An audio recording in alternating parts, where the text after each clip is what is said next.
नमस्कार, मैं हूं अंकुर और आप देख रहे हैं सत्यहिंदी.com। सत्य हिंदी की एंड्रॉइड ऐप डाउनलोड करने के लिए आप इसके वीडियो के डिस्क्रिप्शन में जाइए। वहां पे आपको एक लिंक मिलेगा जहां से आप ऐप डाउनलोड कर सकते हैं।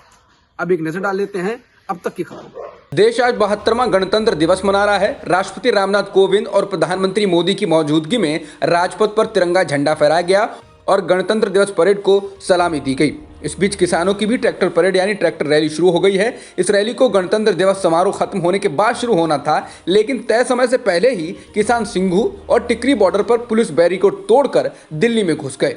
इससे पहले धांसा बॉर्डर पर ट्रैक्टर रैली शुरू हुई। किसान नेताओं ने जोर देकर कहा है कि वे ये सुनिश्चित करेंगे कि हर हाल में ये रैली शांतिपूर्ण हो। किसानों की इस रैली को देखते हुए कड़ी सुरक्षा व्यवस्था की गई है।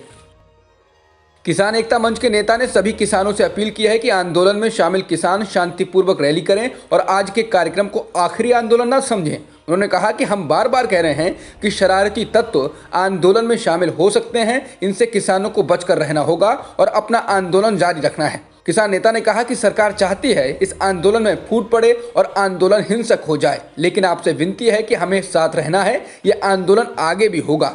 1 फरवरी को हमें संसद के लिए कूच करना है और इसके लिए भी हमें तैयारी रखनी है। भारत बांग्लादेश के बीच कूटनीतिक सहयोग के 50 साल के मौके पर बांग्लादेश के विशेष सैन्य दस्ते ने दिल्ली के राजपथ में मार्च किया।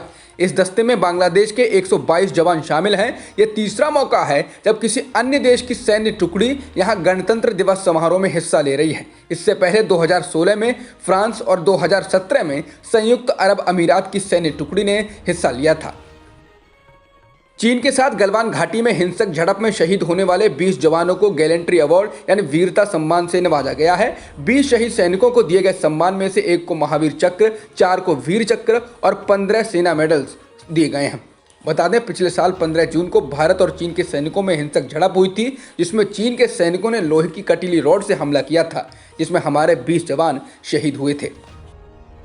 जापान के पूर्व प्रधानमंत्री शिंजो आबे, भारत के पूर्व केंद्रीय मंत्री रामविलास पासवान, असम के पूर्व मुख्यमंत्री तरुण गोगोई को इस साल के पद्म सम्मान पाने वालों में शामिल किया गया है। केंद्र सरकार ने सोमवार शाम को इसकी घोषणा कर दी। पद्म सम्मान भारत के सबसे उच्च नागरिक सम्मानों में शामिल हैं और इन्हें 3 कैटेगरी में दिया जाता है। ये हैं पद्म विभूषण, पद्म भूषण और पद्मश्री।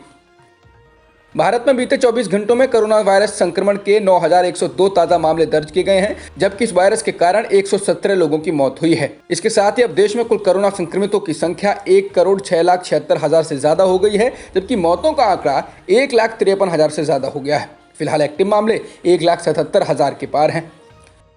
कोरोना की वैक्सीन बना रही मॉडर्ना कंपनी का कहना है कि उसकी कोरोना वैक्सीन ब्रिटेन और दक्षिण अफ्रीका में मिले वायरस के नए स्ट्रेन पर भी कारगर साबित होगी। कंपनी ने अपनी प्रेस रिलीज में कहा कि ब्रिटेन में मिला कोरोना वायरस वेरिएंट के खिलाफ इस वैक्सीन के खिलाफ बनने वाले एंटीबॉडी रिस्पॉन्स खत्म नहीं होती। हालांकि दक्षिण अफ्रीका के वेरिएंट में एंटीबॉडी रिस्पॉन्स थोड़ा कम दिखा, लेकिन कंपनी के मुताबिक वैक्सीन की 2 डोज देने से इससे बचाव संभव होगा। अब तक की खबरों में इतना ही। बाकी खबरों के लिए बने रहिए सत्यहिंदी.com के साथ। सत्य हिंदी का ऐप डाउनलोड करें गूगल प्ले स्टोर पर।